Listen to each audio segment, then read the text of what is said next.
Hey everyone, Matt here, and this is Making Dollars and Cents at the Box Office, Weekend 33. This weekend was kind of a bit of an upset, and not because the film that came out at the #1 spot did exceedingly well, but rather because all of the newcomers this weekend didn't do that great. The #1 movie at the box office this weekend was Suicide Squad, and between its first and second weeks, it dropped 67% in ticket sales, which is a pretty big drop for only a second weekend. And I think this is just going back to show that no one is in love with this film, and the only people that really are in love with this film are kind of far and few between, and we really don't talk about them. The film that everyone was expecting to take the top of the box office was Disney's Pete's Dragon. Pete's Dragon ended up having a $21.5 million opening weekend, which is not horrible given the fact that that is about a third of its budget, but it's not great when you take into consideration the fact that Disney has had wild success with other live action adaptations. I mean, you've got Maleficent, you've got Alice in Wonderland, you've got Cinderella. I mean, all of those films did really, really well for themselves, but Pete's Dragon fell short of any kind of glory similar to that. Now, Pete's Dragon has kind of ended up similarly to how the BFG ended up earlier this summer.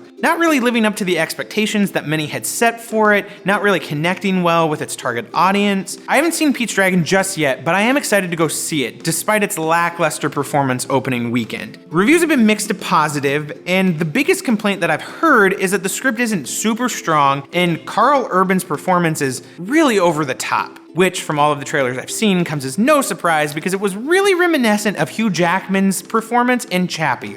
Ooh. Now, the real major success this weekend was spot #2's Sausage Party, which brought in $33.6 million. The reason why that's so huge is because its production budget was only $17 million, so it almost doubled its entire budget opening weekend. I think the reason why this film did so well opening weekend is because it's just so refreshingly original. I mean, it's Toy Story meets food with the same crude humor of Superbad just turned up to 10. But now, the question that we should all be asking is, what kind of staying power does Sausage Party have? Yeah, it had a great opening weekend, but it is kind of polarizing to its audience. Either you're gonna love this film and you're gonna wanna go back and watch it a couple more times, or you're gonna be like, God, no, I'm never going to see that thing again.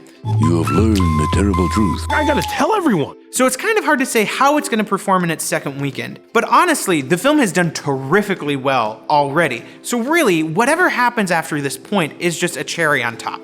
And the final newcomer this weekend, which has been receiving a lot of great praise, while probably not being truly deserving of it, is Florence Foster Jenkins. Now, the film opened at spot #8, which is really not that great when you consider the star power that is Meryl Streep and Hugh Grant. In fact, Secret Life of Pets, in its 6th weekend out in theaters, topped Florence Foster Jenkins. Now, the reason why I think this film didn't perform exceedingly well is because that it just boils down to being a really vanilla kind of story. It's about a woman who can't sing, but loves singing so much that she just pursues that relentlessly. And the way she overcomes every obstacle and adversity that's in her way is just via money. So it really is just a story about class privilege. But not a critique on class privilege, it's glorifying class privilege. The film should have come out in late September, sometime early mid-October.